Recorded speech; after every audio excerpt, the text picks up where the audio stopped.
மகாபாரத போர் நடைபெற்றுக் கொண்டிருந்த நேரம் அது. ஒவ்வொரு நாளும் போரின் முடிவில் அர்ஜுனன் தான் தங்குமிடத்திற்கு நேரடியாக சென்று விடுவான். ஆனால் கண்ணனோ குதிரைகளை கொழுப்பாட்டி வருடை கொடுத்து அவைகளுக்கு உணவிட்டு நீர் காட்டிய பிறகுதான் தன்னுடைய இருப்பிடத்திற்கு செல்வார்.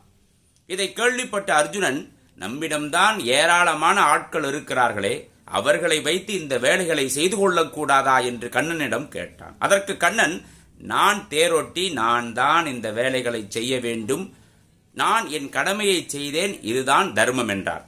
பகவானாக இருந்தாலும் ஏற்றுக்கொண்ட கடமையை சரியாக செய்ய வேண்டும் என்பதை உணர்ந்தான் அர்ஜுனன்.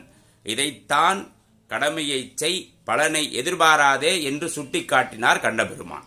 எனவே நீங்களும் கடமையை செய்யுங்கள், பலனை எதிர்பார்த்து காத்து கொண்டிருக்காதீர்கள்.